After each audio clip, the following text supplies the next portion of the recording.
सर्वप्रथम त हाम्रो आज प्यानलमा भएका सबै साथीहरूको परिचयबाट सुरु गरौँ। मेरो नाम श्रीधर पौडेल हो। म चाहिँ हेल्थ फाउन्डेसनको एउटा सह-संस्थापक हो र पहिलो 5 वर्ष मैले हेल्थ फाउन्डेसन नेपालको कार्यकारी निर्देशकको रूपमा काम गरेको थिएँ। अहिले चाहिँ मैले विशेष गरी मानसिक रोग सम्बन्धी कार्यक्रमहरूको मात्रै हेर्ने गर्छु, त्यसलाई मात्रै हेर्ने र सहयोग गर्ने गर्छु। अहिले मेरो रोल थियो र म अहिले चाहिँ एउटा बोर्ड मेम्बर पनि हो र मेरो पेसाले म पब्लिक हेल्थ जनस्वास्थ्य मा अब ग्लोबल हेल्थ मेरो एउटा विषय हो र अर्को चाहिँ म साइकियाट्रिस्ट हो पेसाले र मैले काम चाहिँ बस्टनको एउटा हस्पिटलमा काम गर्छु अहिले। र विनिता, अब तपाईँको परिचय दिँदै अनि यो परिचयात्मक कार्यक्रमलाई र यो प्रोग्रामलाई अगाडि बढाउनुहोस् न। धन्यवाद श्रीधर दाई। यहाँहरू सबैलाई नमस्कार।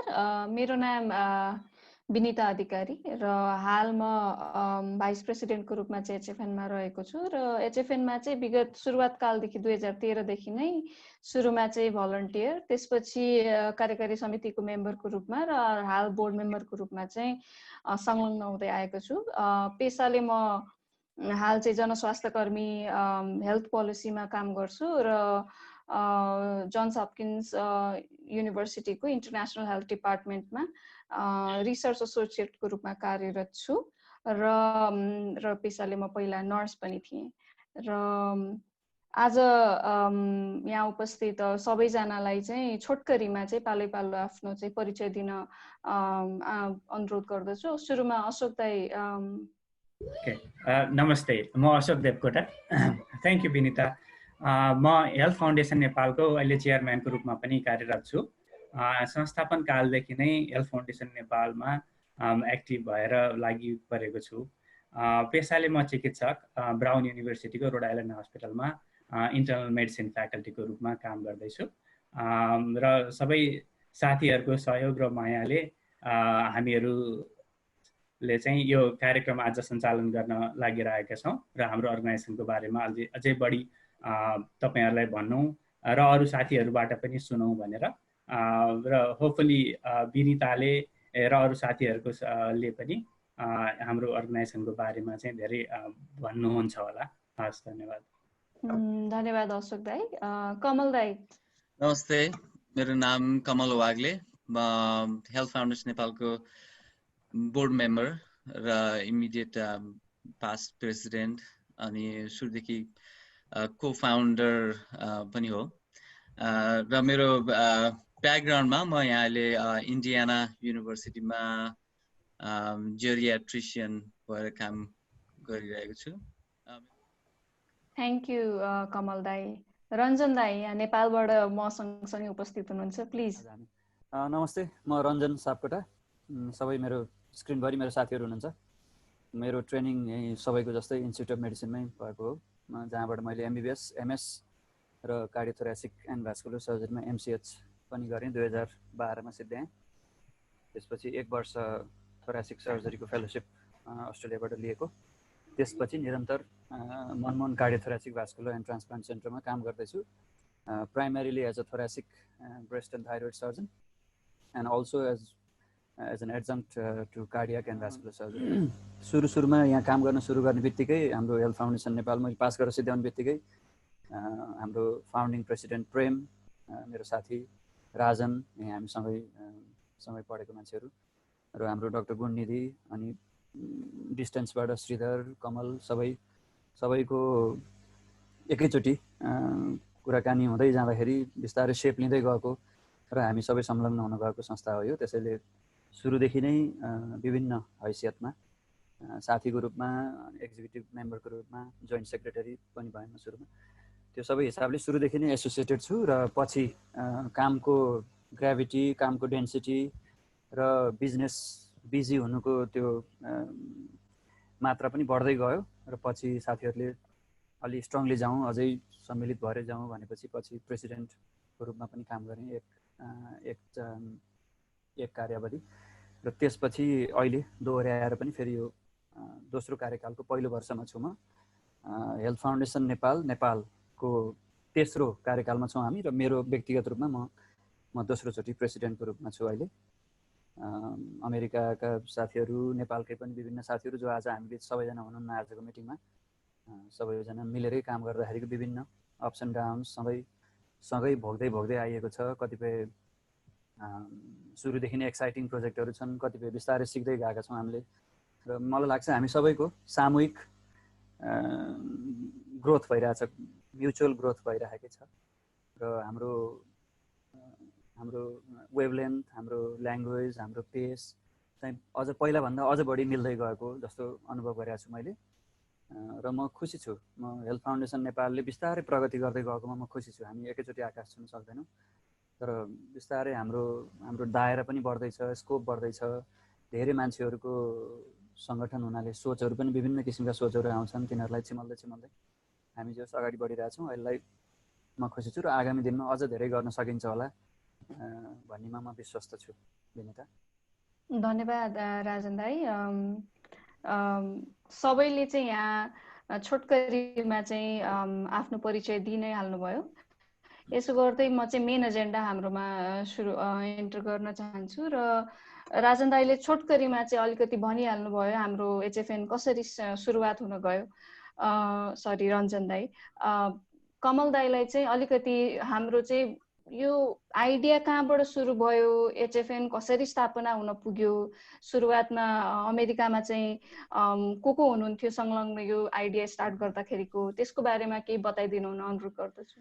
Thank you. यो हेल्थ फाउन्डेसन नेपालको जर्नी खासमा एकदम मिठो जर्नी भएको छ मेरो लागि। Really privileged and grateful to be part of this journey. सायद 2011-12 early 13 को कुरा हो। हामीहरू साथीहरू कलिग्सहरू बिचमा हामीले सिकेका कुराहरू, प्यासनका कुराहरू र निड, हाम्रो समुदायमा आवश्यक कुराहरूको बारेमा निरन्तर छलफल भइरहन्थ्यो। त्यही बखतमा हामीहरू मध्ये कतिजना पब्लिक हेल्थ ट्रेनिङ पनि गरिरहेका थियौँ, कोही रेजिडेन्सी ट्रेनिङ सकेका थियौँ, कोही चाहिँ स्टार्ट गर्ने पनि भइरहेको थियो भने कोही काम गरिरहनु भएको थियो नेपालमा। यही बेलामा हाम्रो आपसी सल्लाहले चाहिँ हामीले चाहिँ खासमा यो आइडियाहरूलाई चाहिँ एक्सनमा बदल्ने भन्ने कुराकानी भयो। र त्यही सन्दर्भमा एउटा कन्सेप्ट पेपर भनेर ड्राफ्ट भयो। त्यसपछि सबैजनाले त्यसमा रिभिजनहरू हुँदै जाने क्रममा हामीले चाहिँ हेल्थ फाउन्डेसन नेपाल एउटा चाहिँ non for profit charity organisation भनेर युएसमा न्युयोर्कमा रेजिस्टर गऱ्यौँ 2013 मा। अनि त्यही नै वर्ष नेपालमा पनि हेल्थ फाउन्डेसन नेपाल भन्ने संस्था भयो र त्यही रेजिस्ट्रेसन पनि भयो। र एक किसिमले भनियो भने सधैँ छलफलमा भइराख्ने आफ्नो एक्सपिरियन्स, आफ्नो कुराहरू र आफ्नो प्यासनहरूको जुन टोटल समायोजनबाट नै हेल्थ फाउन्डेसन नेपालको सुरुवात भयो। कोही साथीहरू त्यतिखेर यो ग्लोबल विभिन्न ठाउँमा चाहिँ public health, primary care, outreach प्रोग्रामहरूमा एक्सपिरियन्स पनि भइरहेको थियो, ट्रेनिङहरू लिइरहनु भएको थियो उहाँहरूले। र यो रियली सबै त्यो कन्भर्सेसनले क्याटलिस्टको रूपमा काम गरे। त्यतिखेर धेरै नै मैले नाम लिँदाखेरि छुटपुट हुन्छ कि, तर धेरै डेफिनेटली हामी यहाँ भएका अहिले ग्रुपमा वेबिनारमा भएकाहरू बाहेक पनि अरू व्यक्तित्वहरू पनि हुन्थे यहाँ। इनफ्याक्ट यसो विचार गर्ने भने त्यतिखेर हाम्रो कोही साथीहरू ट्रेनिङमा युरोपमा, कोही अस्ट्रेलिया, अनि हामीहरू, अनि नेपाल, यो ग्लोबल डिफ्रेन्ट ठाउँमा भएका हामीहरू चाहिँ त्यसमा लागेका थियौँ। हाम्रो मेन भिजन भनेको चाहिँ खासमा कम्युनिटीमा जनस्वास्थ्यको स्थिति राम्रो बनाउने, प्राइमेरी केयर राम्रो बनाउने, सर्वसुलभ समृद्ध खालको हेल्थ केयर बनाउन हामीले चाहिँ हेल्प गर्ने भन्ने हो। कोलाबोरेसन गर्ने चाहिँ हाम्रो one of the main strategy हो। हामीहरू धेरै यही गएको 7 वर्षमा धेरै अरू अर्गनाइजेसन छ, local, international, governmental non governmental organisation हातेमालो गर्दै हामीहरूले चाहिँ धेरै केही मिनिङफुल प्रोग्रामहरू गर्न सक्यौँ। सुरुमा चाहिँ हाम्रो अलि होमोजिनस ग्रुप जस्तो थियो, धेरै जस्तो अधिकांश फिजिसियन कोही नन फिजिसियन ग्रुप थियो भने यो इभल्भ हुँदै जाँदाखेरि अहिले हाम्रो चाहिँ डाइभर्सिफाई हुँदैछ हाम्रो ग्रुप। अहिले हामीहरू करिब 30 जना युएस मेम्बर लाइफ मेम्बर छौँ युएस एचएफएनमा र करिब इभन ओभर 100 इयरली चाहिँ हाम्रो मेम्बरहरू छौँ हामी त्यसमा अब स्टुडेन्ट मेम्बरसिपहरू पनि हाम्रो ग्रेजुअली बढ्दैछ। अनि हाम्रो चाहिँ त्यसमा म्यारिज फिजिसियन ग्रुप बाहेक फिजिसियन मेम्बरहरू बाहेक धेरै जसो पब्लिक हेल्थ एक्सपर्ट्सहरू, ल्याबोरेटरी एक्सपर्ट्सहरू, nurse practitioner, even non medical ग्रुपहरू पनि ग्रेजुअली हामीहरू थप्दैछौँ हामीहरू। त्यो डाइभर्सिफिकेसनले चाहिँ एकदमै खुसी बनाएको छ किनकि हामीहरूको बढी नयाँ इनोभेटिभ आइडियाहरू स्ट्राटेजीहरू बन्न सक्छ भन्ने लागिरहेको छ मलाई। थ्याङ्क यू कमल दाई। हजुरले भन्नुभएको जस्तै गरेर चाहिँ मैले पनि आफ्नो जर्नी भलन्टियर हुँदादेखि स्टार्ट गरेको हो र त्यतिखेरदेखि नै सम्झिँदाखेरिमा रिफ्लेक्ट गर्दाखेरि केही गरौँ भन्ने खालकै हामी साथीहरूको जमात भनौँ समकक्षहरू मिलेर नै यो काम स्टार्ट भएको र त्यही गर्दै सानो सानो स्टेप लिँदै हामी यहाँसम्म आइपुगेको हो। र त्यतिखेर म पनि 2013मा चाहिँ भर्खर पढाइ सकेर ब्याचलर सकेर चाहिँ नेपाल फर्किएपछि यो ग्रुपमा सामेल हुन पुगेको थिएँ र त्यतिखेरदेखि नै चाहिँ बढ्दै गएको यो ग्रुप चाहिँ आज हामी धेरै धेरै अगाडि पुगिसकेका छौँ। र कमल दाइले त छोटकरीमा अर्गनाइजेसनको बारेमा त भन्नुभयो र अशोक दाई हाम्रो हालको प्रेसिडेन्ट जो हुनुहुन्छ उहाँलाई चाहिँ हामीले के काम गर्यौँ त अहिलेसम्म त्यसको बारेमा थोरै बताइदिन अनुरोध गर्दछु। सो हेल्थ फाउन्डेसन नेपालले अहिले हामीले के काम गरिरहेछौँ भन्ने बारेमा म एकछिन बोल्न चाहन्छु। हामीहरूकोमा कमल दाइले भनिहाल्नुभयो चिकित्सा क्षेत्र बाहेक अरू विभिन्न क्षेत्रमा स्वास्थ्य सम्बन्धी विभिन्न क्षेत्रमा काम गर्ने साथीहरू हुनुहुन्छ र सबैजनाको इन्ट्रेस्ट अनुसार हामीहरूले हाम्रो समुदायलाई कस्तो खाले सर्भिस चाहिन्छ, स्वास्थ्य सम्बन्धी चाहिँ कस्तो खाले कार्यक्रम उपयुक्त हुन्छ भन्ने हिसाबले हाम्रो कार्यक्रमहरू चाहिँ त्यो अनुसार प्लान गऱ्यौँ। सुरुमा हामीले दाङमा हाम्रो कार्यक्रमहरू स्टार्ट गर्ने भनेर प्लान गऱ्यौँ र त्यही अनुसार चाहिँ त्यहाँ समुदायमा चाहिँ के निड छ त, त्यहाँ के स्वास्थ्य सम्बन्धी कार्यक्रमहरू भइरहेका छन् र के कार्यक्रमहरू हामीहरूले गर्दाखेरि त्यस चाहिँ इफेक्टिभ हुन्छ, त्यसको निड छ भन्ने कुरा अध्ययन गऱ्यौँ र त्यसपछि नै हामीहरूले विभिन्न कार्यक्रमहरू सञ्चालन गऱ्यौँ र बेसिकल्ली हामीहरूले अहिले सञ्चालन गरिरहेका 4-5वटा कार्यक्रमहरू गर्दै म त्यो कार्यक्रमहरूको बारेमा छोटकरीमा भन्न चाहन्छु। पहिलो चाहिँ नन कम्युनिकेबल डिजिज नसर्ने रोगहरूको कार्यक्रम छ। त्यसमा हामीहरूले के गर्छौँ भन्दाखेरि हामीहरूले एडल्ट पपुलेसनहरू जो हुनुहुन्छ, वयस्क पपुलेसन जो हुनुहुन्छ उहाँहरूलाई कम्युनिटीमै गएर उहाँहरूलाई चाहिँ स्क्रिनिङ गर्ने, उहाँहरूलाई चाहिँ high blood pressure, diabetes, cholesterol यस्तो समस्या छ कि छैन, के कारणले गर्दाखेरि भएको हो त्यो सम्बन्धी काउन्सिलिङ गर्ने र उपचार गर्ने त्यो एउटा चाहिँ कार्यक्रम छ। र यो कार्यक्रम अन्तर्गत हामीहरूले 1000 जनाभन्दा बढी व्यक्तिहरूलाई अहिलेसम्म उपचार पनि गरिसक्यौँ र उहाँहरू पनि कन्टिन्युअसली फलोअप पनि गरेका छौँ। हामीहरूले एकखेर उपचार मात्र गर्ने होइन, उहाँहरूलाई फेरि पनि फलोअप गर्ने, किनभने यो दीर्घ रोग समस्यालाई एकचोटि मात्र उपचार गरेर हुँदैन, यसलाई कम्युनिटीमा निरन्तर रूपमा चाहिँ उपचार गरिराख्नुपर्छ भन्ने हाम्रो मनसायले त्यो अनुसार हामीले कार्यक्रम सञ्चालन गरेका छौँ। त्यो सँगै कम्युनिटीमा पनि यो रोगहरू सम्बन्धी ज्ञानहरू यो सम्बन्धी चाहिँ विभिन्न मेसेजहरू जनचेतनाका मेसेजहरू पनि फैलाउने कामहरू गरिरहेका छौँ र यो कार्यक्रम एकदमै सफल रूपमा भइरहेको छ। त्यस्तै दाङमा हाम्रो अर्को कार्यक्रम भनेको मेन्टल हेल्थ सम्बन्धी कार्यक्रम छ जुन श्रीधर पौडेलले लिड गरिराख्नु भएको छ। हामीहरूको बेसिकली 2-4वटा कार्यक्रम चाहिँ एकदम उदाहरणीय रूपमा एकदम राम्रो हिसाबले अगाडि गएको छन्। फर्स्ट भनेको चाहिँ हाम्रो प्रेग्नेन्ट महिलाहरूमा चाहिँ मेन्टल हेल्थ सम्बन्धी के समस्या छ, उहाँहरूले गर्भवती या सुत्केरी हुनुभन्दा अगाडि पछाडि अथवा प्रेग्नेन्सी भएकै अवधिमा पनि उहाँहरूलाई चाहिँ मानसिक सम्बन्धी समस्याहरू केही छ कि अब त्यसलाई हामीले कसरी समाधान गर्न सकिन्छ, त्यसलाई अब काउन्सेलिङ गरेर समाधान गर्न सकिन्छ कि अथवा त्यसलाई उपचारै गर्नुपर्छ भन्ने हिसाबले पेरिपार्टम डिप्रेसन, मेन्टल हेल्थ इस्युजहरूमा चाहिँ हामीहरूले एक्टिभली काम गरिरहेका छौँ। फेरि यो कार्यक्रम पनि हामीले समुदायमै गएर जहाँ गर्भवती महिलाहरू हुनुहुन्छ उहाँहरूकै घर घरमै गएर उपचार गरिरहेका छौँ।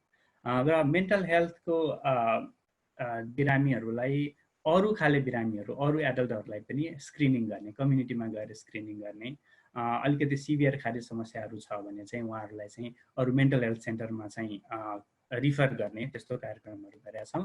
र हालसालै नै हामीहरूले मेन्टल हेल्थ रिहाब सेन्टर भनेर मेन्टल हेल्थ समस्या भएका मान्छेहरूलाई संस्थागत रूपमा उपचार गर्नुपर्ने, रिहाब गर्नुपर्ने मान्छेहरूलाई चाहिँ उपचार गर्नको लागि रिहाब सेन्टर स्थापना गऱ्यौँ र त्यसलाई सञ्चालन पनि लिएर आएका छौँ। र यो रिहाब सेन्टरलाई अझ राम्रोसँग सञ्चालन गर्ने, यसमा अझ धेरै मानिसहरूले सुविधा लिन सक्नुहोस् र यसमा चाहिँ लोकल गभर्मेन्ट र कम्युनिटी सबैलाई मिलाएर अगाडि जान सकौँ भन्ने हिसाबले हामीले भावी दिनहरूमा कार्यक्रमहरू बनाएर यो कार्यक्रमलाई चाहिँ अझ दरिलो बनाउने प्रयत्न गर्दैछौँ। अर्को हामीहरूको कार्यक्रम भनेको चाहिँ रुरल हेल्थ क्लिनिक। दाङमा नै हामीहरूले एउटा क्लिनिक सञ्चालन गरेका छौँ र त्यहाँ हामीहरूको नर्स हुनुहुन्छ, हेल्थ असिस्टेन्ट हुनुहुन्छ र त्यहाँ फिजिसियन पनि हुनुहुन्छ। अहिले उहाँहरूले स्वास्थ्य सम्बन्धी सेवाहरू दिनुहुन्छ। हामीहरूको एउटा लोकेसनमा क्लिनिक त छ, तर त्यो बाहेक पनि दाङ जिल्लामा विभिन्न ठाउँहरूमा, दुर्गम ठाउँहरूबाट मान्छेहरू हाम्रो क्लिनिकमा आउन नसक्ने हुन्छ। त्यस्तो मान्छेहरूलाई पनि सेवा दिनको लागि हामीले स्याटेलाइट क्लिनिकहरू, घुम्ती सेवाहरू विभिन्न टाइममा चाहिँ सञ्चालन गर्दै आएका छौँ। र गभर्मेन्टको विभिन्न हेल्थ सेन्टर्सहरूले त्यहाँ सहयोग पनि दिइराख्नु भएको छ, सेवा पुर्याइराख्नु भएको छ र ती हेल्थ सेन्टर्सहरूमा हाम्रो चिकित्सकहरू पनि नियमित रूपमा जानुहुन्छ र उहाँहरूले चिकित्सकीय सेवाहरू ती सेन्टरहरूबाट चाहिँ प्रदान गर्नुहुन्छ। र यसरी हामीहरूले आफू मात्रै एक्लै सेवा सञ्चालन गर्नभन्दा पनि सरकारसँग पनि मिलेर सहकार्यमा हामीले कार्यक्रमहरू सञ्चालन गरिरहेका छौँ। अर्को एउटा भन्नुपर्ने एकदम महत्त्वपूर्ण कार्यक्रम जुन हामीले सुरुदेखि नै सुरु गरेका थियौँ त्यो भनेको चाहिँ पोषण कार्यक्रम हो। सबैभन्दा पहिले हामीले त्यो समुदायमा कुपोषण भएका बालबच्चाहरू कति छन् उनीहरूको स्क्रिनिङ गऱ्यौँ। समुदायसँगै मिलेर समुदायमा कस्तो खाले खानेकुराहरू पाइन्छ, कस्तो खाले चाहिँ खानेकुराहरू, पोषिलो खानेकुराहरू बच्चाहरूलाई चाहिँ दिँदाखेरि राम्रो हुन्छ भनेर समुदायकै सहयोगमा पोषणयुक्त आहारहरू तयार गऱ्यौँ। धेरै जसो आमा समूहहरूले हामीलाई चाहिँ सहयोग गर्नुभयो र त्यो पोषणयुक्त आहारहरू चाहिँ हामीहरूले समुदायका बच्चा बच्चीहरू जसलाई खानाको समस्या थियो र कुपोषणको समस्या थियो उहाँहरूलाई दिएर नियमित रूपमा स्वास्थ्य जाँच गऱ्यौँ। 3 महिना 6 महिनापछि हामीले धेरै राम्रो रिजल्टहरू पायौँ र कुपोषण भएका बच्चाहरूको स्वास्थ्य एकदमै राम्रो भएको स्थिति पनि भयो र त्यो समुदायमा हामीले फेरि पनि चाहिँ सर्वेक्षण गर्दाखेरि कुपोषण भएको सङ्ख्या धेरै नै कम भयो र यसरी हामीहरूले धेरै नै राम्रो रिजल्टहरू कुपोषण सम्बन्धी हामीहरूले काम गरेको ठाउँहरूमा धेरै नै राम्रो रिजल्टहरू पनि आएको छ र यस्तै कार्यक्रमलाई अरू जिल्लाहरू, अरू ठाउँहरूमा पनि एक्सपान्ड गर्ने र फेरिको समयमा पनि कुपोषण सम्बन्धी समस्या नहोस्, अरू बच्चाहरूमा अथवा पछि पनि कुपोषण सम्बन्धी समस्याहरू नहोस् भनेर यही कार्यक्रमलाई निरन्तरता दिनलाई र खाद्यान्नको समस्या नहोस् भनेर समुदायको लागि, परिवारको लागि कसरी सहयोग गर्न सकिन्छ त्यो सम्बन्धी कार्यक्रमहरू पनि गर्ने हामीले प्रयत्न गरिरहेका छौँ। र यो बाहेक पनि हामीहरूले विभिन्न समयमा उत्पन्न हुने नेचुरल डिजास्टरहरू, प्राकृतिक विपत्तिहरू त्यस्तोको बेलामा पनि सहयोग गर्ने कार्यक्रमहरू चाहिँ हामीहरूको छँदैछ। जस्तै नेपालमा हामीहरूले सुनिरहेका छौँ एक अर्थक्वेक आएको। अशोक दाइले चाहिँ हामीले चाहिँ भूकम्पको 2015मा आएको चाहिँ भूकम्पको बारेमा बेलामा हामीले जुन काम गर्दै थियौँ होइन, त्यसको बारेमा छोटकरीमा बताउँदै हुनुहुन्थ्यो। त्यस ताका चाहिँ म आफै चाहिँ डिजास्टर रेस्पोन्स टिममा रहेर चाहिँ नेपालमा रहेर काम गरेको हुनाले यसमा मैले छोटकरीमा अहिले दाइना अन्जेल भन्न चाहन्छु।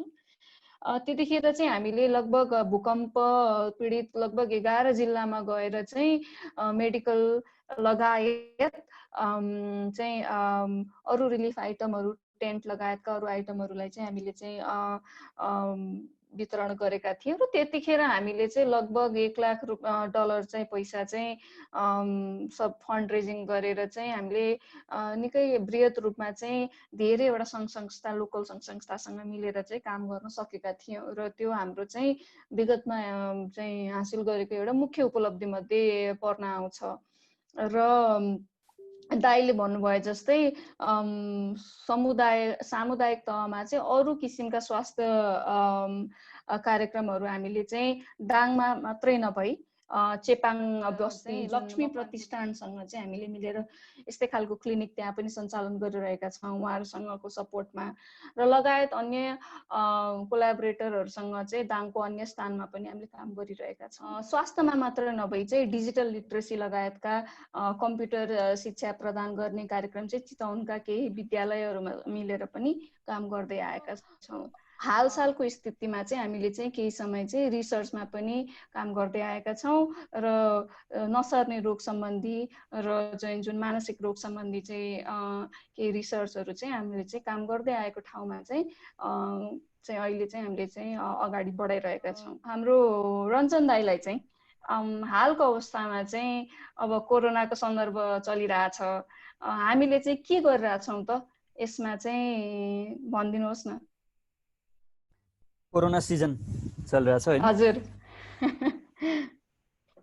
We are all fighting with corona, अब त लिभिङ टुगेदर विथ कोरोना भन्न थालिसक्यो हैन? हजुर। सो अब सुरुदेखि नै हामी सबै हेल्थ सेक्टरसँग रिलेटेड कि डक्टर कि पब्लिक हेल्थ एक्सपर्ट कि अरू कुनै न कुनै प्यारा मेन स्ट्रिम हेल्थसँग रिलेटेड नै भएकोले सबैले आफ्नो आफ्नो तर्फबाट व्यक्तिगत रूपमा काम गर्नु त परि नै हाल्यो, संस्थागत रूपमा पनि केही गर्नुपर्छ भनेर चाहिँ नेपालमा अब यसै पनि हामी रिसोर्स लिमिटेड अनि लकडाउन अनि इन्टरनेसनल ट्राभल सबै बन्द भएको अवस्थामा नेपालमा चाहिँ कतिपय एसेन्सियल चिजहरू पनि कमोडिटिजहरू पनि नहुने र त्यसैको अभाव देखाएर विभिन्न विवादहरू सिर्जना हुने स्थिति भएको र डाक्टरहरू पनि अलिकति त्रसित, कसरी काम गर्ने होला, पर्सनल प्रोटेक्टिभ इक्विपमेन्ट नभइकन, मास्कहरू नभइकन कसरी काम गर्ने होला। एक त कोरोनाको इस्यु नै एकदम अपरिचित, अर्को संसारभरिबाट एकदम दुःख लाग्दो डर लाग्दो समाचार मात्रै आइराख्ने, अनि अर्कोतिर हामीसँग छैन भन्ने अनुभूति, यो सबै कुरो अनि प्लस अलिकति अब कतिपय अवस्थामा चाहिँ सरकारले गर्न खोजेको राम्रै कामलाई पनि विवादित पार्ने काम पनि नभएको होइन। यो चाहिँ हामीले अब हामी जस्तो अलिकति बुझेको मान्छेले पब्लिकली पनि भन्न डराउनु पर्छ जस्तो लाग्दैन मलाई। र यो सबै कुरालाई मिटिगेट गर्नलाई चाहिँ हामी आफू पनि बच्न पर्यो, हाम्रो डक्टर समुदाय अथवा हेल्थ केयर वर्करहरूको समुदाय सबैलाई पनि सुरक्षित अनुभूत गराउनु पर्यो, बचाउनु पनि पर्यो र वास्तवमै पनि एज अ रेस्पोन्सिबल सिटिजन र एज अ रेस्पोन्सिबल ग्रुप अथवा रेस्पोन्सिबल अर्गनाइजेसन चाहिँ केही न केही गर्नुपर्छ भनेर हामी सुरुदेखि नै एकदम होटोटीमा थियौँ। अब अभावको बिचमा चाहिँ यसलाई कसरी, अनि मैले बिचमा अलिकति म्यानेजमेन्टको कुराहरू पनि पढ्दाखेरि चाहिँ कन्भेन्सनल क्यापासिटी बिल्डिङ अनि हुँदै हुँदै गएर कन्टिन्जेन्सी क्यापासिटी बिल्डिङ भन्ने हुँदो रहेछ। त्यसमा चाहिँ यो पिपिईहरूलाई मास्कहरूलाई चाहिँ कसरी कन्टिन्जेन्सी स्ट्याटसमा चाहिँ अथवा क्राइसिसको अवस्थामा कसरी क्यापासिटी बिल्डिङ गर्ने भन्ने कुरामा हामी एउटा फोकस ग्रुप डिस्कसन जस्तो गऱ्यौँ हेल्थ फाउन्डेसन नेपालकै तर्फबाट। हाम्रै साथीहरू डाक्टर गुणनिधि शर्मा, हाम्रो मदन भट्ट, हाम्रो एक्जिक्युटिभ डिरेक्टर लगायत हामी सबै राजन। अनि त्यसपछि हामीले चाहिँ अब रिप्रोसेसिङ अफ N95 मास्क और पिपिईज चाहिँ कसरी गर्न सकिन्छ र यसलाई हामीले लोकल लेभलमा कसरी एउटा मोडल तयार पार्न सकिन्छ र त्यसलाई नै देशैभरि फैलाउनु पो सकिन्छ कि भन्ने बारेमा अलिकति रिगरस तर एकदम छोटो खालको होमवर्क गर्दाखेरि चाहिँ हामीले के थाहा पायौँ भने 3-4वटा तरिकाहरू चाहिँ हामीले वास्तवमै समुदायमै प्रयोग गर्न सकिने, धेरैवटा हस्पिटलमा लागू पनि गराउन सकिने, फैलाउन पनि सकिने सर्टेन अब्स्टाकल्सहरूलाई पार गऱ्यो भने भन्ने भयो। त्यसपछि हामी आफैले त्यो लोकल्ली विश्वभरिको अनुभवबाट सिकेर एउटा लोकल मोडल तयार पार्यौँ। त्यसलाई एक आपसमा अलिकति ब्रसअप पनि गऱ्यौँ, साउट आउट पनि गऱ्यौँ साथीहरू, नेपालभरिको साथीहरूमाझ। गभर्मेन्टमा पनि गएर त्यसलाई इन्डोर्स पनि गऱ्यौँ, गभर्मेन्टले पनि we are behind you, go ahead भनेर भने हुनाले अहिले सबैलाई धन्यवाद दिएर अनि हामीले चाहिँ एउटा Manmohan cardiothoracic vascular and transplant centre जहाँ म आफै काम गर्छु त्यहाँ नै हामीले एउटा पहिलो चाहिँ अल्ट्राभायोलेट जर्मिसाइडल इराडिएसन गरेर मास्कहरू N95 मास्कहरू जो यसै पनि कम थिए तिनीहरूलाई चाहिँ रिप्रोसेस गरेर सर्टेन नम्बर सर्टेन फ्रिक्वेन्सीसम्म चाहिँ रियुज गर्न सकिने जुन संसारभरि चलिरहेको सिडिसीले एफडिएले कहिले पनि अब रियुज भन्ने कुरो सुन्नै नचाहने कम्युनिटीहरूमा पनि रियुज नगरी नहुने बाध्यता आइसकेको हुनाले हामी पनि त्यो गर्नुपर्छ भनेर हामी त्यसमा लाग्यौँ र पहिलो युनिट त्यहाँ खडा गऱ्यौँ र वीर हस्पिटलमा अर्को युनिट बन्ने क्रममा छ। हाम्रो युनिट अहिले वेल फङ्सनल छ। मनमोहन कार्डियोथोरासिक सेन्टरको निडलाई त्यसले एड्रेस गरिरहेको छ, काम गरिरहेको छ दिनदिनै र टिचिङ हस्पिटललाई पनि as a way extending helping hand उता पनि क्यापेसिटी नभएको खण्डमा चाहिँ टिचिङलाई पनि नजिकै भएकोले त्यो काम गर्दैछौँ। र नेपालभरिको काम सुरु गर्दा 8वटा हस्पिटलमा मात्रै कोभिड-19 को पेसेन्टहरू भर्ना हुनुभएको थियो। अहिले त्यो बढेर मोर देन 1 डजन भएको छ र यो बढ्दै पनि जानेछ। अब बिस्तारै पब्लिक प्राइभेट हस्पिटलमा पनि कोरोना पेसेन्टहरू भर्ना नगरी सुखै छैन। त्यसैले अब यो जतिवटा अस्पतालमा अहिले बिरामीहरू भर्ना भएका छन् तिनै अस्पतालहरूमा सबभन्दा बढी प्रयोग हुने हो पिपिईहरू, मास्कहरू। सो बाई डिडक्सन एउटा बिरामीले अन्दाजी 15 देखि 20वटा मास्क एक दिनमा खर्च गराउँछ भन्ने हाम्रो एउटा जेनरल मेडिकल कम्युनिटीको प्रोजेक्सन छ। त्यो हिसाबले हाम्रो क्यापेसिटी चाहिँ कतिसम्म हुनुपर्छ भन्ने एउटा एस्टिमेटको आधारमा र अरू साथीहरूसँग पनि यही लोकल पार्टनरहरू पनि केही ब्याङ्किङ सेक्टरका साथीहरू नामै लिएर भन्नुपर्दा ज्योति विकास ब्याङ्क भन्ने हाम्रो पहिलेदेखिको अब साथीहरू पनि भएकोले उहाँहरूले पनि हेल्पिङ ह्यान्ड एक्सटेन्ड गर्नुभयो, उहाँहरूलाई पनि धन्यवाद छ। र हाम्रो चिरपरिचित पार्टनर अमेरिका नेपाल मेडिकल फाउन्डेसनको पनि सहयोग निरन्तर सहकार्य सल्लाहमा चाहिँ हामीले चाहिँ नेपालभरिको लागि नेपालभरिको 12-15वटा अस्पताललाई पुग्ने गरी ग्याजेटहरू एक्सेसरिजहरू किनेर राखिसकेका छौँ र अहिले लकडाउनको अवधिले गर्दाखेरि यसलाई एक ठाउँबाट अर्को ठाउँ पुर्याउन गाह्रो भएको मात्रै हो, नत्र प्लानिङ ती ठाउँहरूमा चाहिने चिजहरूको जोहो गर्ने काम भइसकेको छ। अब हामी सम्भवतः 1-2 हप्ताभित्रै सबै हस्पिटलहरूमा चाहिँ ती युनिटहरू खडा गर्न सक्छौँ र तिनीहरूले लोकल ठाउँमा आफूले काम गर्न सक्ने नै हुन्छन्। तिनीहरूको ट्रबल सुटिङ र निरन्तर क्यापेसिटी बिल्डिङको लागि हामी ब्याकअपमा छँदैछौँ, साइन्टिफिकल्ली पनि टेक्निकल्ली पनि र लजिस्टिकल्ली पनि भन्ने नै कुरा छ। कोभिड-19लाई ठ्याक्कै एड्रेस गर्ने, फिजिकल्ली एड्रेस गर्ने र ग्राउन्डमै उभिएर एड्रेस गर्ने सिलसिलामा यो एउटा चाहिँ हाम्रो अलिकति फर्मिडेबल प्रयास भएको हो र यो जारी नै छ। यसमा सम्बन्धित सबैलाई धन्यवाद छ र अब अमेरिकामा बस्नुभएको साथीहरू, हेल्थ फाउन्डेसन नेपालको लगायत अरू पनि साथी कम्युनिटीहरूलाई पनि यसमा विशेष धन्यवाद छ। अरू हामीले मेन्टल हेल्थ लगायत कोभिड-19 हेल्थ इन टोटालिटीलाई पनि एड्रेस गर्नलाई टेलिहेल्थ पनि अभेल गरेका छौँ। नेपालभरिको कसैले पनि टेलिमेडिसिनको माध्यमबाट सर्टेन नम्बरहरू दिइराखेको छ। पहिले त्यसलाई सुरुदेखि नै हामीले पपुलराइज गरिरहेका थियौँ र रिच आउट गरिरहेका थियौँ। त्यसमा चाहिँ हाम्रो साइकियाट्रिस्टहरू लगायत अरू हाम्रो मेडिकल स्टाफहरूले पनि त्यसमा योगदान दिएर साइकोलोजिस्ट, साइकियाट्रिस्ट, मेडिकल स्टाफ सबैले कोभिड-19 or otherwise mental health or otherwise सबैको टेलिमेडिसिन सेवा अहिले सुचारू नै छ। रिच आउट गर्न चाहनेहरूले त्यसको स्वास्थ्य लाभ अथवा सल्लाह लिएर लाभान्वित भइरहनु भएकै छ र अरू इन्फर्मेसन, एजुकेसन, कम्युनिकेसनका पुरानै कुराहरू जारी नै छन्। यो बिचमा हामीले स्केल अप गरेर सबै कुरो लान नसके पनि अहिले मेन्टेनेन्स थेरापी जस्तो चाहिँ गरिरहेकै छौँ। अरू एक्टिभिटीहरूलाई पनि छु। Thanks Vinita, over to you. Thank you Ranjan दाई। एकदम इम्पोर्टेन्ट इनिसिएटिभ जुन नेपाल जस्तो देशमा पनि युभी रेज जुन चाहिँ हामीले चाहिँ घरमा चाहिँ आरो युज गर्ने त्यही प्रविधि युज गरेर चाहिँ हामीले चाहिँ मास्कलाई चाहिँ रियुज कसरी गर्ने भन्ने ल्याउनु स्टार्ट गर्नुभएको यो इनिसिएटिभ चाहिँ एकदमै इम्पोर्टेन्ट छ होला। धेरै खुसी लाग्यो। 12वटा हस्पिटल अझ थपिँदै रहेछ, त्यो मलाई थाहा थिएन। It's really nice. श्रीधर दाई, अलिकति हजुरले चाहिँ कोभिडकै रेस्पोन्सको रूपमा चाहिँ हजुरले मेन्टल हेल्थ सम्बन्धी एफर्ट पनि लिड गरिरहनु भएको छ। थोरै यसमा बताइदिनुहुन्छ कि हामीले चाहिँ यो पनि इम्पोर्टेन्ट काम भइरहेको छ, यसमा थोरै जानकारी अरूलाई दिन पाए राम्रो हुन्थ्यो होला। Thank you Vinita. खास यही सन्दर्भमा एउटा प्रश्न पनि आएको थियो यही बिचमा हाम्रो एकजना दर्शक र हेल्थ फाउन्डेसन नेपालको सदस्य र समर्थकबाट।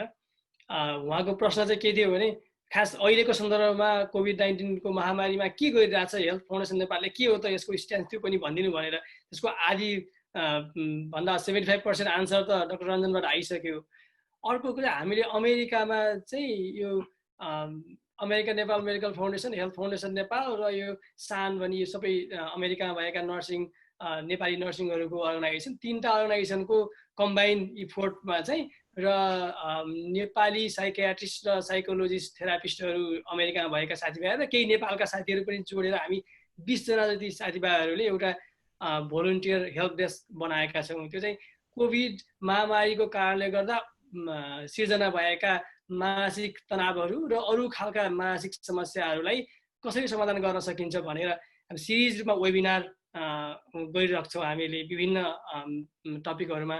हामीले अहिलेसम्म 9वटा सकिसक्यौँ र अब नेक्स्ट विक 10th वेबिनार आउँदैछ। र अर्को चाहिँ हामीले अमेरिकामा भएका साथीभाइहरूलाई कसैलाई गाह्रो भएको छ भने 1-to-1 कन्सल्टेसन र काउन्सिलिङ पनि हामीले गर्ने व्यवस्था गरिरहेका छौँ र त्यो गरिरहेका छौँ। हाम्रो एउटा टिम छ, एकदमै डेडिकेटेड टिम। हामी चाहिँ भोलि त्यसको फेरि अर्को एउटा मिटिङ छ।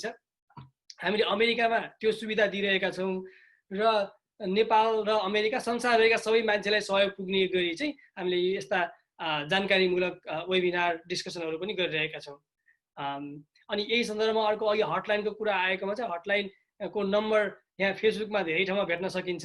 त्यो हटलाइनको नम्बर म अहिले भन्छु, यदि कसैलाई नेपालमा हुनुहुन्छ तपाईँलाई हटलाइन नम्बर थाहा पाउन मन लाग्छ र हेल्थ फाउन्डेसन नेपालको टिमबाट सामान्य रोग सम्बन्धी प्लस यो कुनै पनि मानसिक रोग सम्बन्धी केही प्रश्न छ, केही क्वेसन छ भने तपाईँले त्यो नम्बरमा फोन गर्न सक्नुहुन्छ। टोल फ्री नम्बर हो, तपाईँलाई पैसा लाग्दैन।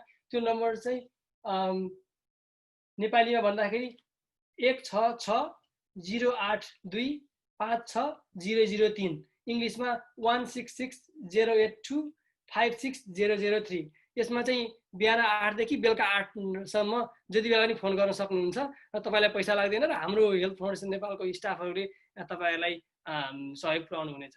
थ्याङ्क यू दाइ। यो कोरोनाको महामारीमा चाहिँ हामीले यस्तो किसिमको चाहिँ मानसिक तनाव र यसबाट हुन आउने अरू किसिमका चाहिँ स्ट्रेसलाई चाहिँ ह्यान्डल गर्न चाहिँ गरेको यो चाहिँ एकदमै इम्पोर्टेन्ट इनिसिएटिभ हो जस्तो लाग्छ। फ्रन्टलाइनमा चाहिँ हजुरहरू युएसमा झन् धेरै नै मान्छेहरू चाहिँ नियमित रूपमा चाहिँ मरिरहेको हामीले चाहिँ दिनरात यहाँ देखिरहेछौँ। अब यसमा चाहिँ फ्रन्टलाइनमा हामी नेपाली समुदायका डाक्टर नर्सहरूले चाहिँ भोग्नु पर्ने स्ट्रेसलाई चाहिँ हजुरहरूले चाहिँ एड्रेस गर्नु भएको छ। द्याट्स रियली नाइस, एकदमै सराहनीय छ।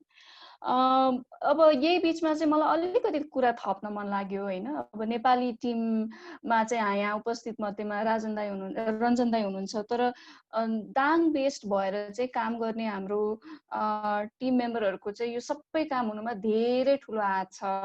अनि त्यहाँ हाम्रो चाहिँ सानो अफिस पनि रहेको छ होइन। उहाँहरूले चाहिँ जुन अघि मानसिक मेन्टल हेल्थको प्रोग्रामको बारेमा छोटकरीमा अशोक दाइले भन्नुभयो, त्यसको लागि चाहिँ हाम्रो psycho social counsellor community based नै रहेर त्यही समुदायमै रहेर काम गरिरहनु भएको छ। हाम्रो चाहिँ जुन मालन्युट्रिसनको काम भइरहेछ, जुन पोषणको कार्यक्रम भइरहेछ, त्यसका लागि पनि हाम्रो समुदायमै रहेर चाहिँ काम गर्ने हाम्रो पूर्णिमा बहिनी नर्स हुनुहुन्छ।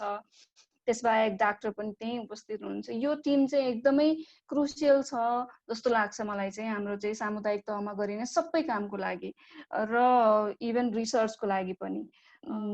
छोटकरीमा चाहिँ यही हो। अरू अन्य क्वेसनहरू चाहिँ टिमबाट के अरे फेसबुकतिरबाट के आएको छ त श्रीधर दाइ? अहिलेसम्म आएको प्रश्न अघि एउटा अहिले हेल्थ फाउन्डेसन नेपालको पोजिसन के हो त अहिलेको स्थितिमा, अहिलेको महामारीको स्थितिमा भन्ने कुरा थियो। त्यसको हामीले जानकारी गरिसक्यो। हामीले यसमा दिनरात खटेर नेपालको टिमले अघि डाक्टर रञ्जनले भन्नुभयो जस्तो काम गरिरहेको छ। युएसको तर्फबाट हामीले पनि आफ्नो काँधमा काँध मिलाएर अगाडि बढिरहेका छौँ। र अनि अब यस्तै सोसल इन्जस्टिस यस्ता महामारीहरूमा हामीले कार्यक्रमहरू गर्दै आइरहेका छौँ र हामीले त्यसलाई एड्रेस गर्छौँ हाम्रो प्रोजेक्ट एरियाजहरूमा नेपालमा। र हामीले अरू बाँकी कुराहरू पछि फेरि हाम्रो फ्युचर स्ट्राटेजीमा कुराकानी गर्नेछौँ। त्यसमा हामीले थप्नुपर्ने अर्को कुरा चाहिँ खास यो हाम्रो हेल्थ फाउन्डेसन नेपालको स्टाफिङ के हो, कसरी काम गरिरहेका छौँ, हाम्रो फाइनेन्सियल रिसोर्स के हो, त्यो विषयमा अलिकति छलफल गर्नुपर्ने हो कि? हुन्छ, त्यसमा अलिकति बताइदिनु न। यसमा तीन किसिमको कुराहरू छ। नम्बर 1 भनेको हाम्रो फिजिकल स्ट्रक्चर। हामीले काम गर्नको लागि त हामीलाई अफिस चाहियो, घर चाहियो, बिल्डिङ चाहियो, सबै चाहियो, त्यो एउटा कुरा। दोस्रो कुरा चाहिँ काम गर्ने मान्छे चाहियो, जनशक्ति चाहियो होइन।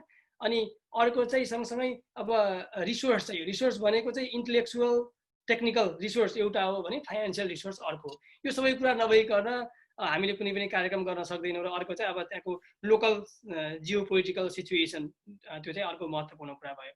अब यसमा हाम्रो फिजिकल इन्फ्रास्ट्रक्चर एकदम इम्पोर्टेन्ट कुरा, सबैलाई कौतूहल पनि हुनसक्छ, सबै धेरै मान्छेलाई थाहा छैन।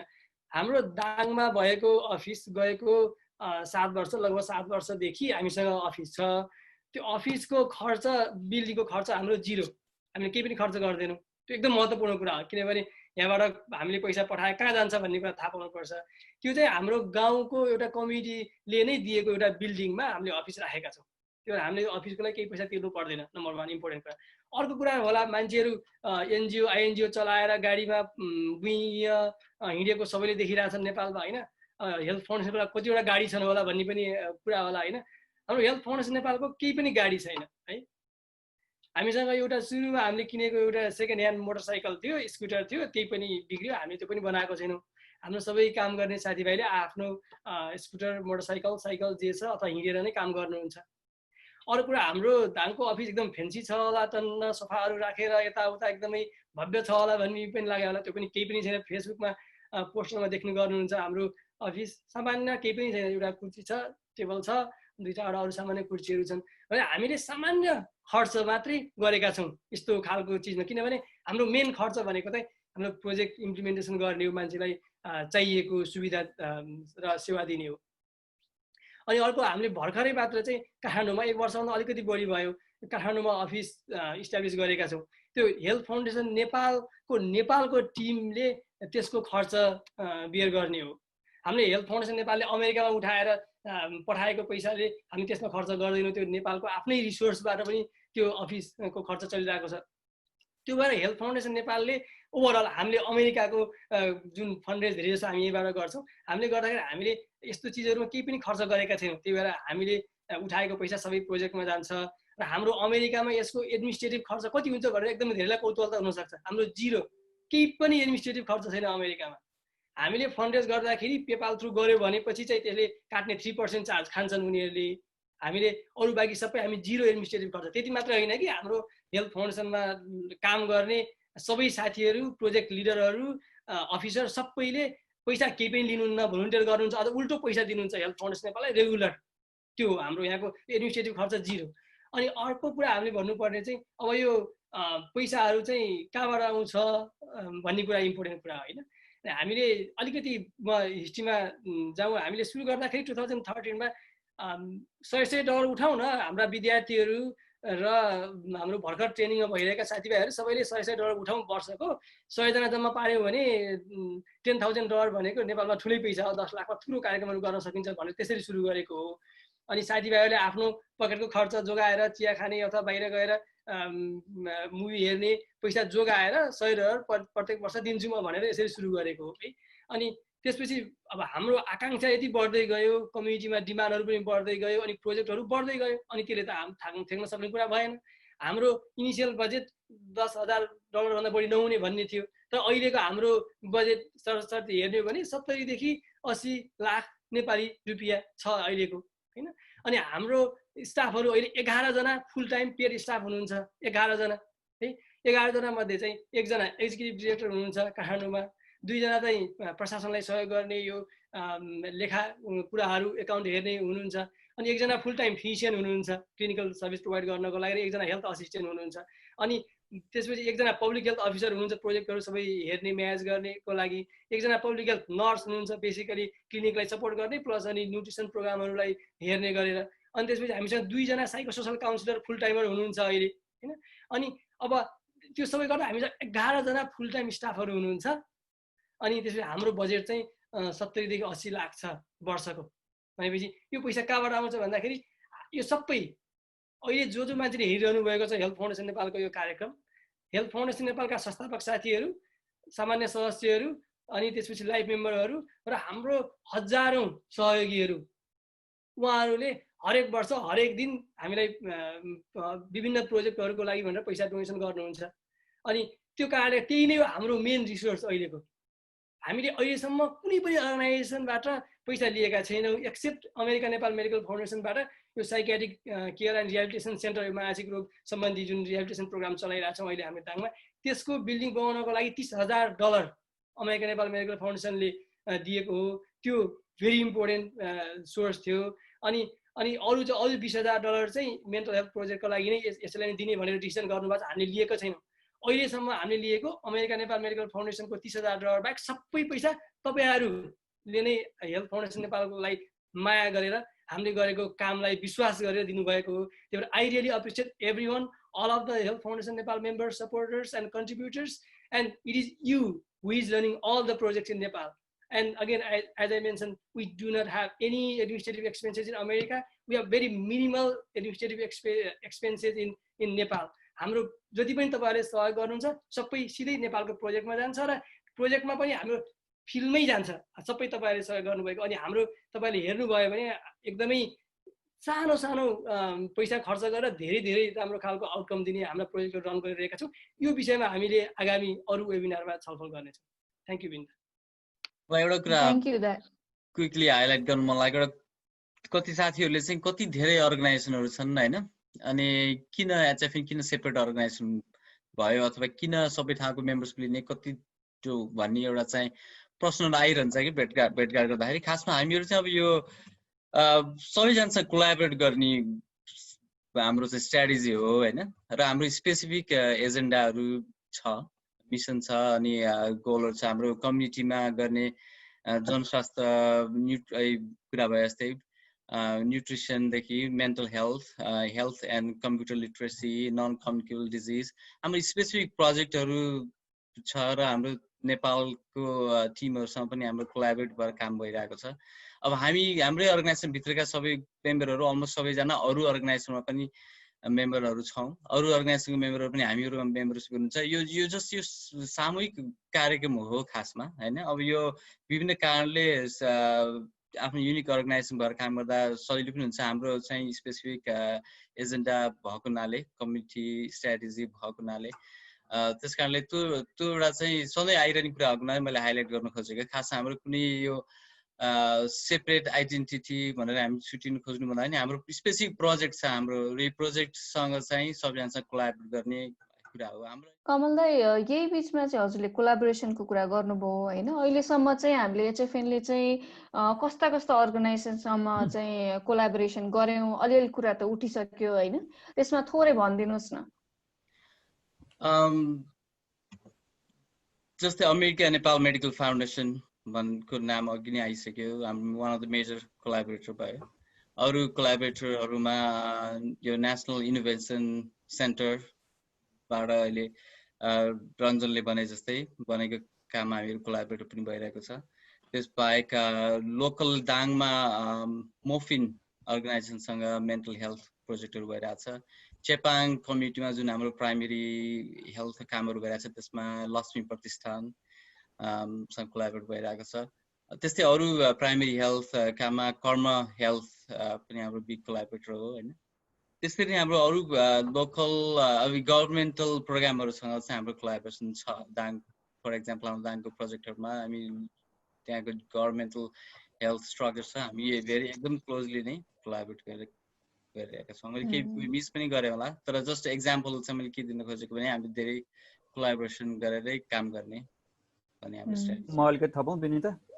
हजुर दाइ, रञ्जन। एकदम धेरै कुरा कभर भइसक्यो श्रीधरजी र कमलको कुराबाट। अलिकति चाहिँ बिचमा गएर हामीले अलिअलि एउटा त हाम्रो डेफिनेसन भनेकै कम्युनिटी बेस्ड र प्रिडोमिनेन्टली पब्लिक हेल्थ ओरिएन्टेड अझ सुरु हुँदा त बिस्तारै त्यसमा अलिकति क्लिनिकल टच, अलिकति मेडिकल, अलिअलि पब्लिक हेल्थ गरेर मिसिँदै अगाडि बढाए पनि छ।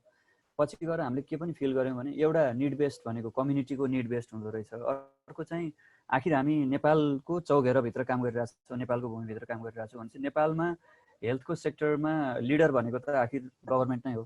गभर्नमेन्टकै इनिसिएटिभमा आखिर हामीले होस्टेमा हैसै गर्ने हो। त्यसैले गभर्नमेन्टले दिइरहेको सर्भिसहरूको चाहिँ प्लानिङ, पोलिसीदेखि लिएर इन्फ्रास्ट्रक्चर र एक्जिक्युसनसम्मको सबै ठाउँको डेफिसियन्सीहरूलाई म्याप आउट गरौँ, पत्ता लगाऊँ, जहाँ कमजोरी छ त्यहाँ अनि हामी चाहिँ एक किसिमले विल मेक आवर निच, अथवा हामी आफूलाई विल नच आवर हेड भन्छ नि, त्यो भित्रभित्र गएर जहाँ कमजोरी छ, जहाँ कमी छ, कमजोरी भन्दा पनि त्यसलाई हामीले फिल इन द ब्ल्याङ्क गर्न सक्छौँ कि अथवा प्याच गर्न सक्छौँ कि अथवा लेभल आउट गर्न सक्छौँ। त्यो हिसाबले त्यो पनि हामीले एक्सप्लोर गरिरहेको हुनाले पछि गएर अलिकति वाटर फर हेल्थ पोइन्टहरूको ड्रिङ्किङ वाटर, कतिपय ठाउँमा चाहिँ अपरेसन जस्तो सिजेरियन सेक्सन पनि गर्ने क्यापासिटी भएको तर पानी मात्रै नभएको कारणले अपरेसनै नभइरहेको ठाउँमा पनि त्यस्तो ठाउँहरू पनि पत्ता लगाएर त्यस्तो रेलिभेन्ट अरू अर्गनाइजेसनहरूसँग पनि पार्टनर गर्न सकिन्छ भनेर हामी अलिकति ओपन आउट पनि भयौँ नेपालमा चाहिँ। मेन्टेनिङ द बेस हाम्रो जुन public health oriented, rural need oriented अनि कम्युनिटी मेडिसिन ओरिएन्टेड जुन एप्रोच छ त्यो त अहिले पनि हाम्रो प्रिडोमिनेन्ट एक्टिभिटी नै हो, हाम्रो डेफिनेसनै त्यही हो। We cannot and I think we should not change that, किनभने त्यो मामलामा पनि हामी युनिक छौँ। हामी के कुरामा युनिक छौँ त भनेर कमलले पनि राम्रोसँग एन्सर गर्यो। त्यो मामलामा त हामी युनिक नै छौँ र and I think we should maintain our uniqueness in that होइन। तर साथसाथै गभर्मेन्टको इनिसिएटिभहरूलाई देन एन्ड देयर एड्रेस गर्ने, कहाँनिर कमी छ त्यसमा चाहिँ हामीले प्याच गर्ने हिसाबले पनि हामी अगाडि बढिरहेका छौँ र त्यो हिसाबले पनि ओपन अप भएकोले अलिकति पार्टनरहरूको सङ्ख्या पनि बढेको छ। र अब सुरुमा हामी एनजिओ होइनौँ, श्रीधरजीले एकदम साह्रै राम्रो गरी घतलाग्दो गरी भन्नुभएको छ। एनजिओ भन्ने बित्तिकै अब अहिले धेरै जसो हाम्रो अब आधा अमेरिकामा बसेर यो प्रोग्राम हेरिरहनु भएको होला, आधा नेपालमा हेरिरहनु भएको होला भनेर इमेजिन गर्न सकिन्छ। अब नेपालमा चाहिँ अब हामी सबैलाई थाहा छ हाम्रो बेस नेपाल नै हो। नेपालमा हामी अहिलेसम्म जन्मेर यत्रो भइन्जेलसम्म हामीले एनजिओको नाम धेरैचोटि सुनेका छौँ। एनजिओ आइएनजिओ भन्ने बित्तिकै नेपालीहरूको मनमा चाहिँ एउटा अर्कै खालको पिक्चर चाहिँ घर गरिहाल्छ, गरेकै छ। इभन हामीहरूमध्ये सबैलाई पनि नेपाली भूमिमा एनजिओको रोल के हो त भनेर हाम्रो यो संस्थाको कुरा बिर्सेर कुरा गर्ने भने हाम्रो सायद अलिकति क्रिटिकल भ्यू हुनसक्छ। र हामीले अहिले यो गएको 2013 देखि 2007 वर्षमा अमेरिकाको भूमिबाट र नेपालको भूमिबाट हामी सबैको संयुक्त प्रयासले के इस्टाब्लिस गरेका छौँ भने एनजिओ भनेको त्यो पुरानो ढर्राको पैसा खाने, भुँडी पल्टाएर हिँड्ने, आफ्नै नातागोतालाई जागिर खुवाउने, एडमिनिस्ट्रेटिभ खर्च 90% गरेर 10% चाहिँ कनिका छर्ने, यो सबै डेफिनेसनलाई चाहिँ हामीले कामबाट नै राम्रोसँग त्यसलाई नलिफाई गरियो भन्ने नै लाग्छ मलाई। र हाम्रो अहिलेसम्मको अन द ग्राउन्ड हामी कति एचिभमेन्ट हाम्रो भइसकेको छ र कति एचिभमेन्ट हामी गर्ने क्रममा छौँ। तर त्योभन्दा ठुलो चाहिँ हामीले चाहिँ नेपाली समाजको एउटा प्याराडाइम सिफ्ट यदि हामी भोलि राम्रो साइजमा भिजिबल हुन सकियो, नेपालभरि नै यसको नामको आधा एउटा अक्षर लिने बित्तिकै हामी जब परिचित हुने दिन आउला कुनै दिन, र जुन हिसाबले हामी काम गरिरहेछौँ निकट भविष्यमा त्यो दिन आउला पनि भन्ने आश गर्न सकिन्छ र आश गर्न पनि पर्छ। त्यो दिनमा चाहिँ हामीले चाहिँ यो नेपालमा एनजिओहरूको प्याराडाइम नै सिफ्ट गरिदिन सक्छौँ कि भोलिन्टियरिजममा पनि काम हुनसक्छ, देशलाई माया गरेर आफ्नो घाँस काटेर भए पनि गर्न सकिन्छ।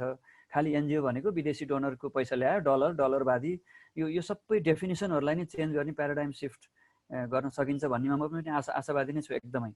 र यसमा श्रीधरजी सुरुदेखि नै उत्तिकै उज्यालोपनाको साथ होइन, उत्तिकै एनर्जीको साथ 1% पनि अब मान्छेको त बिस्तारै एट्रिसन हुँदै जान्छ नि, डेन्टिस्ट्रीमा हामी पढ्छौँ नि एट्रिसन हुन्छ बुढेसकाल भएपछि, दाँतको एनर्जीमा पनि एट्रिसन हुन्छ। तर हाम्रो फाउन्डिङ मेम्बरहरू हाम्रै साथीहरू कसैमा पनि एट्रिसन देख्दैनौँ। हाम्रो सबभन्दा ठुलो स्ट्रेन्थ चाहिँ त्यो हो जस्तो लाग्छ मलाई, हाइलाइटै गर्नुपर्ने कुरा। र त्यसैको आधारमा अब सेभरल डेकेड्ससम्म चाहिँ हामी यही एनर्जीकै आधारमा पनि क्याटापल्टेड हुन सक्छौँ।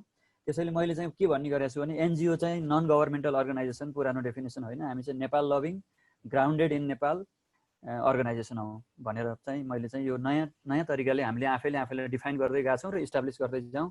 मान्छेहरूले एनजिओ को परिचय चाहिँ हामीलाई देखेर बदल्न सकुन् भन्ने चाहिँ हाम्रो आश छ। रञ्जन दाइले चाहिँ एकदम इम्पोर्टेन्ट कुराको उठान गर्नुभयो होइन। तर आजदेखि अब स्टार्ट भएको होइन, विगत 7 वर्षदेखि हामी यो काम गर्दै आएको छौँ।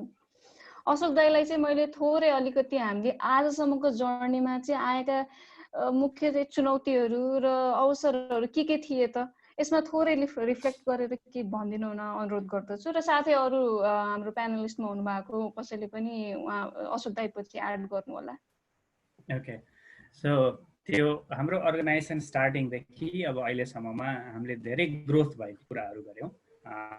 श्रीधरले भने यो ग्रोथमा चाहिँ it's not only couple of people whose work in the organisation, it's so many well wishers, so many people who contributed to us financially, so many people in the community जसले हामीलाई विश्वास गर्नुभयो र हामीसँग बसेर काम गर्नुभयो, सबैको उत्तिकै भूमिका छ। र डेफिनेटली विनिताले भनेको जस्तो हामीले स्टार्टिङदेखि अहिलेसम्म धेरै च्यालेन्जेसहरू फेस गऱ्यौँ। अब इनिसियली त अब हामीहरूलाई प्रोग्राम कसरी रन गर्ने, कसले हामीलाई सपोर्ट गर्ने, जुन त्यो ह्युमन रिसोर्सेस चाहिन्छ, त्यो नलेज चाहिन्छ, त्यसको लागि पनि अलिकति हामीहरूले सङ्गठित हिसाबले काम गर्नु पर्यो। किनभने सुरुमा हामी न्युयोर्कबाट 8-10 जना साथीहरू चाहिँ सङ्गठित भएर लागेका थियौँ। तर नेपालमा कहाँ काम गर्ने, कसरी काम गर्ने भन्ने कुरामा चाहिँ अब हामी त्यति क्लियर भइसकेका थिएनौँ।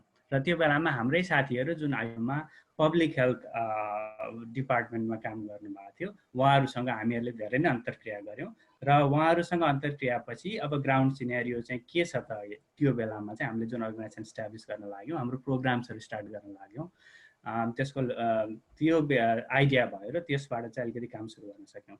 स्पेसली राजन पौडेलजी हुनुहुन्छ, उहाँसँग प्रेम बसेल दाई हुनुहुन्छ, उहाँहरूसँग धेरै हिसाबले इन्टरेक्सन गऱ्यौँ। मदन भट्ट उहाँहरूले पनि इनिसियली धेरै नै हेल्प गर्नुभयो। त्यसपछि अब अर्को इस्यु भनेको हामीहरूलाई फाइनेन्सियल इस्यु पनि थियो। अब स्टार्टिङमा कुनै पनि प्रोजेक्ट गर्दाखेरि, कुनै पनि काम गर्दाखेरि we need a good amount of money. So who's going to believe, श्रीधरले भने जस्तो हामीहरूले अलिकति सम त आफैले कलेक्ट गऱ्यौँ, तर we need that seed fund होइन। तर यसको लागि चाहिँ अमेरिकन नेपाल मेडिकल फाउन्डेसनले पनि जुन हामीहरूलाई फाइनेन्सियल सपोर्ट गर्नुभयो, that was a very good contribution to for our cause. त्यसपछि विभिन्न कार्यक्रम हुँदाखेरि, जस्तै अब earthquake was one of the biggest challenges that we faced in Nepal. अनि धेरै अर्गनाइजेसन्सहरू चाहिँ त्यसमा इन्भल्भ भएर काम गर्नुभयो। र त्यसमा नेपालमा हुनुभएका फिजिसियन्सहरू, नन फिजिसियन्सहरू, इभन विनिताले पनि त्यस्तो विषम परिस्थितिमा दुर्गम ठाउँमा, निड भएको ठाउँमा चाहिँ त्यो सहयोगहरू, राहतको सामग्रीहरू पुर्याउने कामदेखि लिएर पछि पनि त्यो सम्बन्धी विभिन्न कार्यक्रमहरू अगाडि बढाउनलाई चाहिँ हामीलाई सहयोग गर्नुभयो। र यही सन्दर्भमा हामीहरूले विभिन्न अर्गनाइजेसन्सहरूसँग चाहिँ पार्टनरसिप गरेर हामीहरूले काम गऱ्यौँ। र अब लेटली अब अहिले आएको हामीहरूको च्यालेन्ज भनेको यति काम गर्दै गएर हाम्रो संस्था यो हाइटसम्म पुग्दाखेरि अब हामीहरूको यो कार्यक्रमहरू कसरी सस्टेन गर्ने र अझै यसलाई चाहिँ एक्सपान्ड कसरी गर्ने, राम्रो कसरी गर्ने, द्याट वाज आवर च्यालेन्ज। र हामीहरूले एक्टिभली यसमै डिस्कस गरिरहेका थियौँ। र एट दिस फेज हामीहरू नेपालको जियो पोलिटिकल सिनेरियो पनि अलिकति चेन्ज भएको थियो। जो सेन्ट्रल्ली गभर्न स्ट्याटसबाट लोकली गभर्न अथवा प्रोभिन्सियल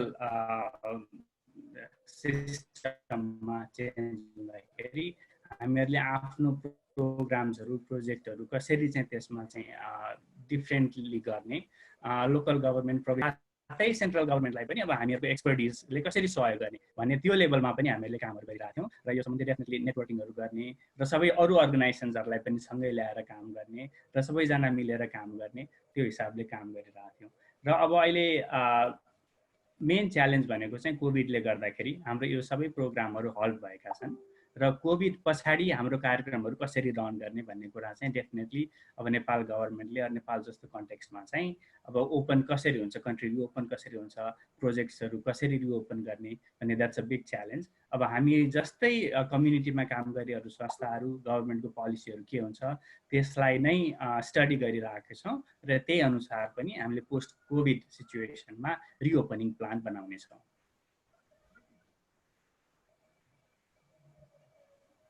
थ्याङ्क यू अशोक दाई। श्रीधर दाई, कमल दाई, रञ्जन दाई, केही थप्न चाहनुहुन्छ? हाम्रो चाहिँ च्यालेन्जेस, आजसम्मको चुनौती लगायत अपर्च्युनिटी के रह्यो त?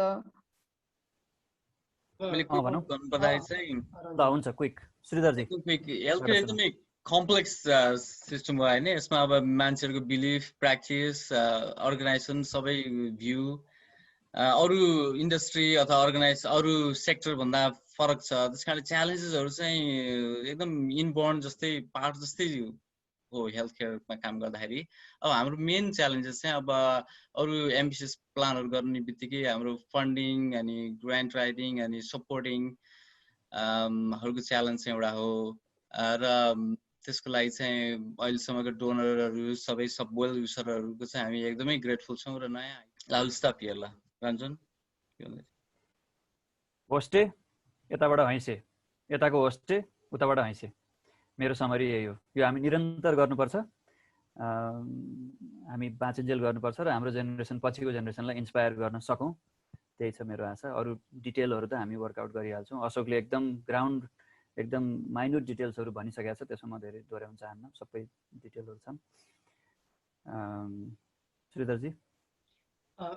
खास अघि भएको कुरा पाएको कुरा भन्नुपर्दाखेरि चाहिँ हामीले च्यालेन्जेस, जियो पोलिटिकल च्यालेन्जेस, अनि त्यसपछि यस्ता आउने महामारीहरू च्यालेन्जेस, अनि हाम्रो रिसोर्स बेसिकली अब हाम्रो ह्युमन रिसोर्सलाई रिटेन गर्ने प्रोजेक्ट स्टाफहरूलाई त्यो अर्को च्यालेन्जेस, ब्रेन ड्रेन भइरहने गाउँ गाउँबाट अमेरिका, काठमाडौँबाट अमेरिका, अस्ट्रेलिया, युरोप जुन ब्रेन ड्रेन छ, यो च्यालेन्जेस छँदैछ होइन। तर आजभोलिको अपर्च्युनिटी भने चाहिँ के भने यो ब्रेन ड्रेन भए पनि यो ब्रेन त अघि डाक्टर रञ्जनले भने जस्तै वेरेभर वी आर, संसारको जुन कुरा भए पनि हामीले काम जहाँ पनि गर्न सक्छौँ होइन। आजभोलिको नयाँ टेक्नोलोजी युज गरौँ, टेलिहेल्थ अथवा चाहिँ अरू यस्तो जुमबाट हामीले चाहिँ कन्फरेन्स गर्न सक्छौँ, मान्छेलाई पढाउन सक्छौँ, ट्रेनिङ दिन सक्छौँ। यस्ता कुराहरू यति धेरै छन् आजभोलिको नयाँ टेक्नोलोजी। यो टेक्नोलोजीलाई कसरी क्याच गर्ने भन्ने कुरा हो, त्यो चाहिँ अपर्च्युनिटी हो। अर्को अपर्च्युनिटी भनेको चाहिँ हाम्रो कान अलिकति खुला राख्ने, विशेष गरी हेल्थ फाउन्डेसन नेपाल चलाउने अथवा लिड गर्ने लिडरहरू हामीहरूले विचार गर्नुपर्ने भनेको चाहिँ हामीले अरू साथीभाइहरूको कुरा कतिको सुनिरहेका छौँ त, यङ्गर जेनेरेसन अथवा मोर डाइभर्स ग्रुपबाट आउनुभएको मेम्बरहरू, सपोर्टरहरूको, त्यो एउटा इम्पोर्टेन्ट कुरा। अर्को चाहिँ किप आइज ओपन होइन, धेरै अपर्च्युनिटीहरू छन्। अनि मलाई लाग्ने कुरा चाहिँ के भने रिसोर्स चाहिँ खास कहिले पनि मेरो लागि, मेरो विश्वासमा चाहिँ रिसोर्स ठुलो कुरा होइन, रिसोर्स जति पनि जुट्छ। तर तपाईँहरूले त हामीले चाहिँ मनबाटै, भित्री मनबाट कसैलाई सहयोग गरेका छौँ कि छैनौँ भन्ने कुरा मात्रै हो। फर इक्जाम्पल हामीले सुरुमा 100 डलर उठाउन गाह्रो थियो, 10,000 डलर उठाउन गाह्रो थियो। अहिले हामीले अर्थक्वेकको बेलामा चाहिँ 130,000 डलर उठायौँ। त्यसपछि पनि अहिले हामीले हरेक वर्ष 60-70,000 डलर उठाउँछौँ। कसरी आउँछ त भनेपछि मान्छेले विश्वास गरेका छन् नि, पैसाको समस्या त हुँदो रहेनछ। यति धेरै सकारात्मक मान्छेहरू छन् नि यो संसारमा।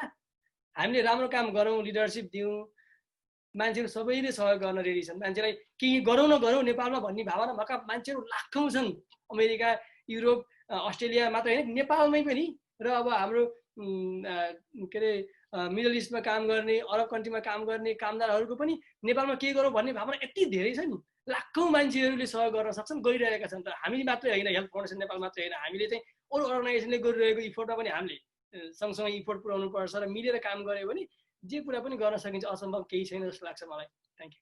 उहाँहरूलाई धेरै धेरै धन्यवाद। र अब नयाँ मेम्बर बन्न चाहने वा इन्टर्नसिप जस्तो चाहिँ अपर्च्युनिटी खोज्न चाहने अथवा हामीले गरिरहेको काममा अरू कुनै किसिमले हातमालो गर्न चाहने व्यक्तिहरूलाई चाहिँ कसरी इन्भल्भ हुने भन्ने विषयमा एकदम छोटकरीमा अशोक दाई प्लिज थोरै बताइदिनु न।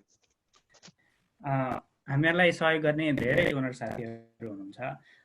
तपाईँहरूले जति अमाउन्ट सक्नुहुन्छ, $5, $10, $20, $100, सबै amount we will be happy to take in. र त्यो सबै अमाउन्ट चाहिँ हामी कम्युनिटीमा फर द पिपलहरूको लागि त्यो युज गर्छौँ। त्यही भएर सबैजना please feel free to donate to us. हाम्रो वेबसाइटमा गएर पेपाल मार्फत हामीलाई चाहिँ हजुरहरूले सहयोग गर्न सक्नुहुन्छ।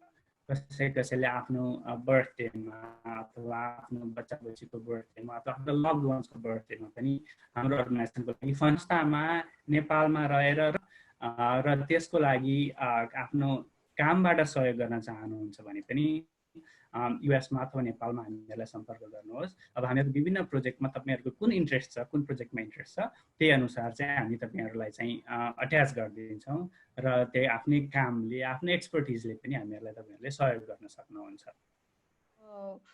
धेरै विषयमा कुरा भयो आजसम्म चाहिँ 2013 देखि आजको दिनसम्म एचएफएन कसरी स्थापना भयो, कसरी यहाँसम्म आइपुग्यौँ, हामीले के काम गर्यौँ नै हाल्नुभयो। तर कन्क्लुजनमा चाहिँ फाइनल रिमार्क्स के दिन चाहनुहुन्छ? सुरुवात गरौँ न त, वी क्यान गो अराउन्ड। सबैलाई thank you for the support. अनि सबै खालको त्यसमा आइडियाज, फाइनेन्सियल, मोरल अनि आफ्नो स्किल सेट, बेस्ट विसेस सबै हिसाबले सपोर्ट गर्नुभएको सबैलाई। र अब सपोर्ट र त्यस्तै सपोर्टको लागि वेलकम। Thank you. श्रीधर? यसमा एकदमै महत्त्वपूर्ण कुरा भनेको चाहिँ यदि तपाईँहरूसँग कुनै आइडिया छ मेरो गाउँठाउँमा अथवा चाहिँ पिछडिएको ठाउँमा, नेपालको कुनै ठाउँमा विशेष गरी कुनै ठाउँमा मलाई यस्तो केही काम गर्न छ, हेल्थ मात्रै होइन कि हेल्थ स्वास्थ्य भनेको त एउटा चिज होइन नि, यो त सबै कुराले स्वास्थ्यलाई असर गर्छ।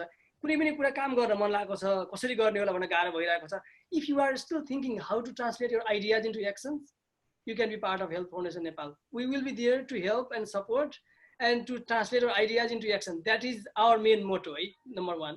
Number 2 भनेको चाहिँ खास हामीले नर्मली अरू मान्छेले हेर्ने गर्छौँ, हामीले हाम्रो आफ्नो पोटेन्सियललाई सकेसम्म बिर्सिन्छौँ है। अनि त्यही भएर हामीले हाम्रो आफ्नो पोटेन्सियललाई सम्झेर अगाडि बढ्यौँ भने धेरै समस्याहरूको समाधान गर्न सकिन्छ। फर इक्जाम्पल, हामीले सधैँ अरू डोनर कहाँ छन् भनेर खोज्दै हिँड्ने कि हामी आफैले सक्छौँ भने सक्ने मान्छेलाई अलिकति कन्ट्रिब्युसन गर्ने। हामीले 100,000 डलरको ग्रान्ट लेख्नको लागि धेरै दुःख गर्नुपर्छ होला, तिनीहरूको आफ्नो इन्ट्रेस्ट हेर्नुपर्छ। 100 जना मान्छेहरू जो मान्छेसँग अलिकति पैसा छ, हामीले 1000 डलर कन्ट्रिब्युसन गऱ्यौँ भनेपछि 100,000 डलर 1 करोड नेपालमा धेरै काम गर्न सकिन्छ होइन। त्यही भएर हामीले आफ्नो पोटेन्सियललाई अलिकति सम्झ्यौँ भने काम गर्न केही गाह्रो छैन।